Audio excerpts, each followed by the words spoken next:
White Noise Metal with that BS dude, Brian Shields.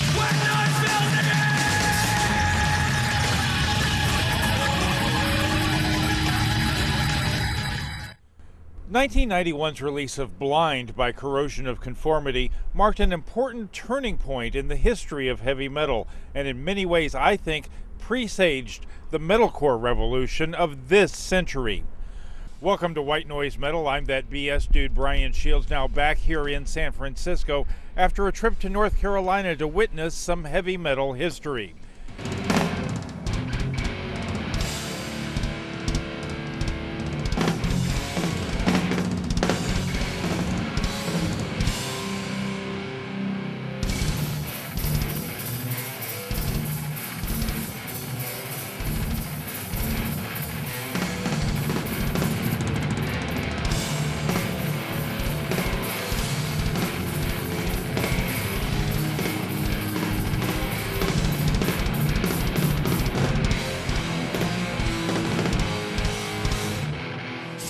In March of 2009, two of the men who recorded the Blind album, singer Carl Agell and drummer Reed Mullen, hooked up with an all-star band including Scott Little, Jason Browning, and Jerry Barrett to perform Blind.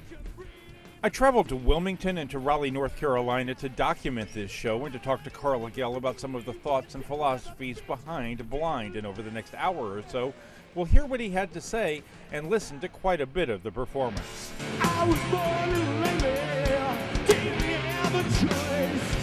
No one seems to listen, no one seems to hear my voice. 1 billion, dead faces, legions, damn to repeat the crime, those who went before. I get each other and shadows on. That the soldiers will soon be gone. Another one shot is born.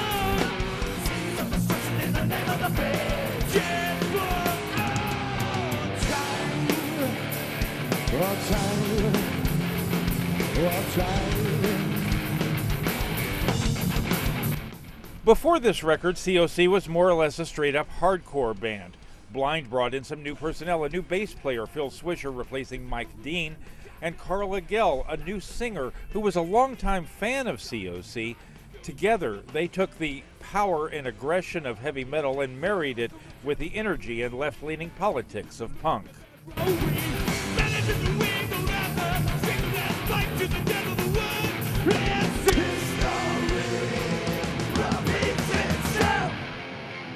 Phil and I really were kindred spirits when we first came to this thing, because they were all Black Flag acolytes and, minor, the whole DC hardcore scene and Void and minor, all that stuff. They came out of that, and, they were embracing all the new exciting sounds, obviously Motorhead, Metallica, Slayer, Venom, old Exodus, shit like that. That was just like cutting edge, like, holy shit, what's coming out of the Bay Area, what's coming out of England, what's coming, all these things.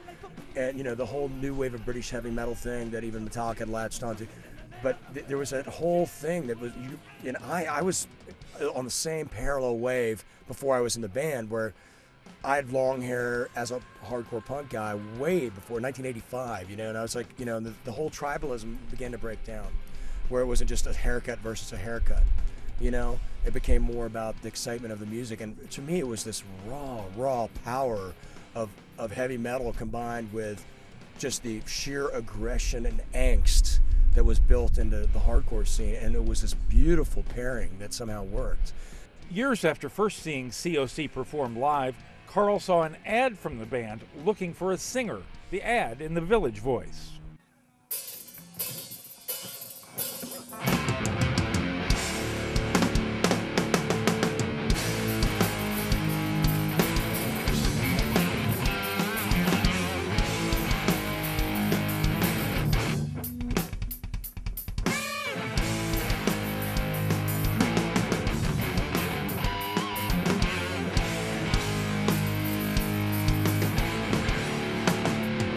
I've been looking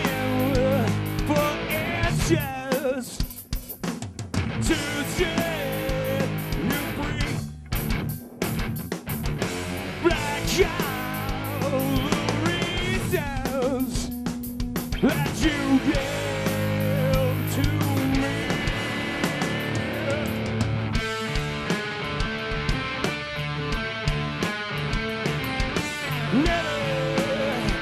Never look back. Just move.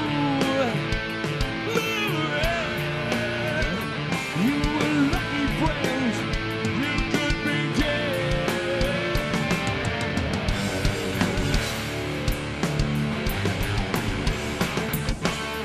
I ended up auditioning for them and got the gig. And the one thing, you know, Phil had written this song, he'd written the song Buried years before. And it was on a demo, and part of my audition was to write vocal melodies and lyrics for Buried and 2 other songs. But the Buried's the one that hit me. The other ones were more of the traditional hardcore kind of fast vibe, and they were awesome, but Buried just hit a note. I was going through a lot of personal stuff at that time, pretty bad. And I'd been listening over and over and over again to that. And I woke up, and I swear to this is true, that I woke up and just had those lyrics and that vocal melody in my head. Like, it just came to me, and it just made so much sense. And I came down and auditioned, and I was like, well, let's try the song. And I just whipped out what I had, you know, whipped it out. And you could just see the smiles on their faces, and like we plugged in right away, you know, and it worked out, you know, for a short time. You were lucky friends. You could be dead.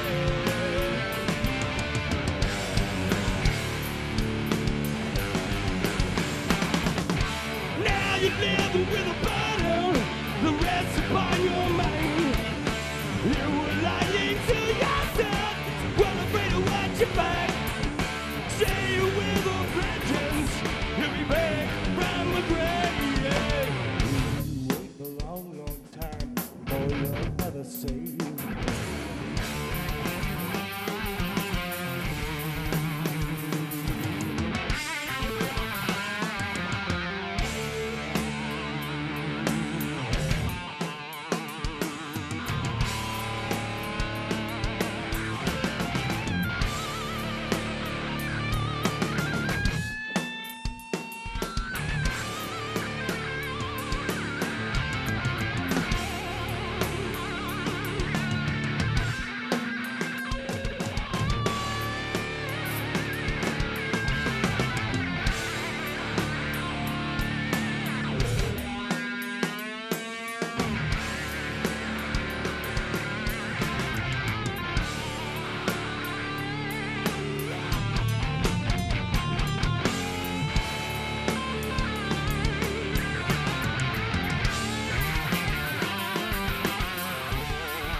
So far away, things seem to change, but you can't escape. Believe things will change.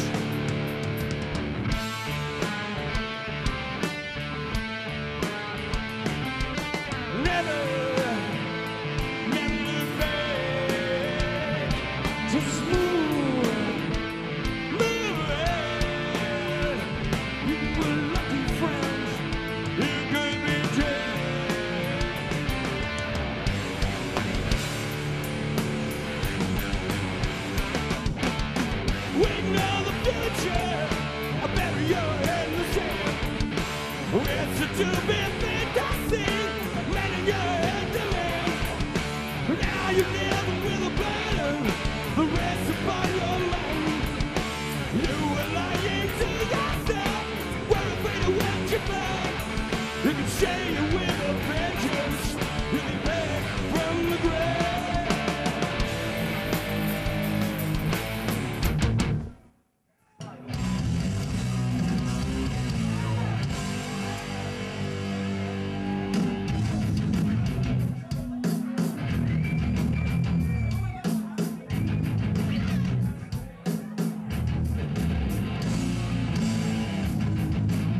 In addition to the music, one of the things that really attracted me to COC back in the early 90s was its sense of history and dedication to political awareness. I'm a big history freak and buff and always have been, and always been paying attention to what's going on around me. I was very fortunate to live in 4 different countries and have varied and sundry citizenships and stuff. I'm fortunate, not everyone has that, but it gave me a worldview, and I wanted to write something that meant something on a bigger picture, you know, and really went to the heart of what it means to be a person caught up in this whole madness of being alive and where you are in your place in history, and how everything is essentially about cycles and how we are blind to it, you know, often, and, you know, just the notion of getting to the heart of the matter.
This podcast is named after White Noise, a song on Blind, and an explicit call to reject racism in all its forms. I wrote that, and Pepper Keenan, that was one where we worked together on, all credit where credit's due, and it was basically just kind of enough's enough, you know, this white man's burden kind of bullshit and where we're at, and I don't mean it in some kind of politically correct notion of reparations and all that, but I just like a real quick discussion of where we're at and race and where white people are, and you know, I don't know. It just was kind of like, you know, these racist, you know, Nazi skinhead types, Klan, whatever, or even the more heinous racism, which is the subliminal, you know, unspoken racism. You know, the white chick clutching her purse in the elevator when the black guy gets on board, or whatever. You know, we've all talked about this. People know this, and you know, it's a cultural thing. It's an ethnic thing. It's a lot of things.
When they cracked the whip, nothing was said. They notched the bells, nothing was said. When the beating was loose, nothing was said. When the dogs were set loose, nothing was said. When the bays were open, nothing was said. When colors run red, nothing was said. When innocents cried in the face of the guilty, no one said anything! Another thing Blind touches on is the history of native peoples on this continent, starting with the tragic story of Painted Smiling Face. That was kind of how the West was lost. lyric, and it goes back to the notion of this kind of manifest destiny with America expanding through its country and just the unwritten dirty story of how people in this country, Native Americans, got the absolute raw end of the stick. The Trail of Tears. I mean, North Carolina, the Cherokee being forced at bayonet point to walk. Can you imagine that? Walk from North Carolina to Oklahoma. Yeah. And can you imagine women having to have babies squatting on their way? The Trail of Tears. Of Andrew Jackson having as an institution handing out smallpox infected blankets to Indians to kill them. And, it wasn't enough we just come here and just by the act of coughing we are bringing syphilis and disease. People are annihilated. You know what I mean? It's just, I'm not saying it is what it is. Life is the story of rise and fall of empires and great violence done to other people. But we live in a time where we can sit and think about this, But life was tough back in the day. Hobbes said life was nasty, brutish, and short.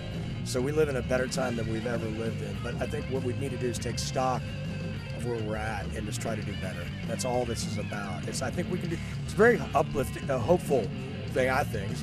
Just try to do better, man. We can do better. We're better than this. Mama didn't raise me to be like this. We're better than this. Why? Being pissed off and fighting and ripping each other apart and being divided, it's a lot of work. Hanging out and just trying to make shit work for the common good, that's pretty cool.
This is, you can kind of take Joseph Campbell's, notion of the hero with 1,000 faces. Like every culture, every mythology, every group has this collective consciousness or unconsciousness where we have, their archetypes exist.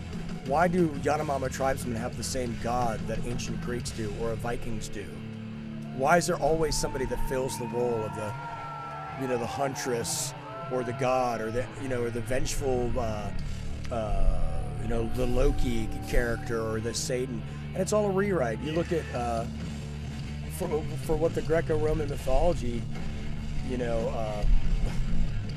Prometheus was the bringer of light, that fallen titan that felt sorry for the mud people on earth, brings them fire from the heavens, from Mount Olympus, gives it to them, and creates humanity because they have light and they can see and there's choice. Well, flip that around in Genesis. That guy is a villain. Lucifer means the bringer of light. But all of a sudden, he's the villain because the power of the apple, Eve, all of a sudden there's choice, suffering, and the knowledge of good and evil. So it's just so crazy, you know. I mean, Jesus, Osiris, it's the same exact thing. Risen on the third day and crucified, literally walking on water, So it's really something about the way the brain operates. It's about how the human brain operates, but I think we're plugged into something greater that we probably don't really understand. And we could go on and on and on forever talking about it and never really figure it out. I don't know.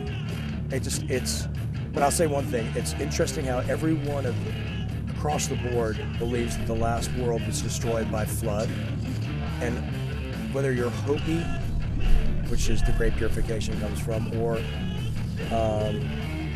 African, whatever, I'm sorry, I don't mean to, I'm not specific, wherever you come from, or a Judeo-Christian, Christian, the rapture, but everyone believes the next world would go by fire. The Mayans, I don't know. Is it real? I think it's self-fulfilling.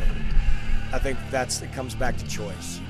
Do we make this happen? Do we, at the end of the day, it's up to you,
At heart, Blind is a humanist manifesto, with its clearest statement coming on "Mine are the eyes of God."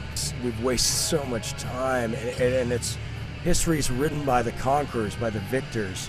I mean, Christianity itself has been rewritten and reconsolidated to fit the local politician's mandate, it's all about power and power struggles and getting people to.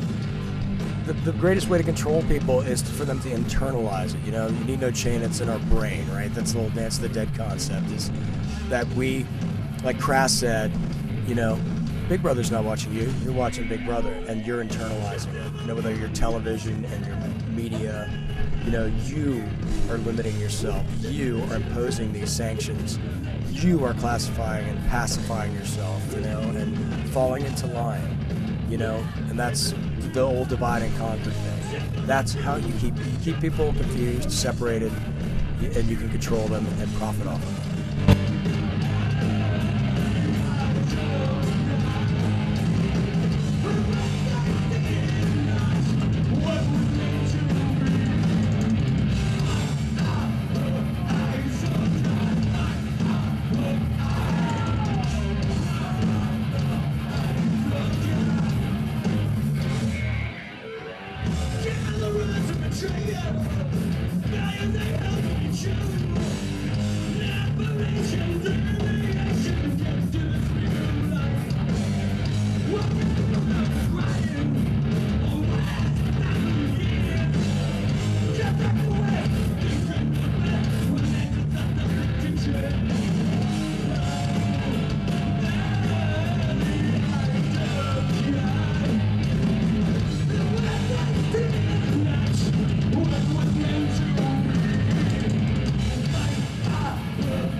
COC's Blind to me is a record that's just as relevant today as it was when I first heard it 18 years ago. And hopefully soon we'll be hearing new material from Carl Reed and the other members of COC Blind. This is not here to take away from anything that existed or currently exists. It's just to bring a focus to a cool chapter. And hopefully the guys that we're playing with, we got, Jerry and Jason and Scott, my boy from my other band, Leadfoot, and Reed Mullen, of course, founding father of COC, and myself. I think that hopefully we can maybe write some new material and come up with some, new stuff. There's no lack. New generation. Speak to Ann. There's no lack of subject material, and we got plenty of good riffs and melodies left in us, I think. So that's it. If you like this band, you should buy their music and other merchandise at whitenoisemetal.com. If you like White Noise Metal, say so with positive comments on iTunes and MySpace. And please tell your friends about the bands you've heard on White Noise Metal with that BS dude, Brian Shields. White Noise!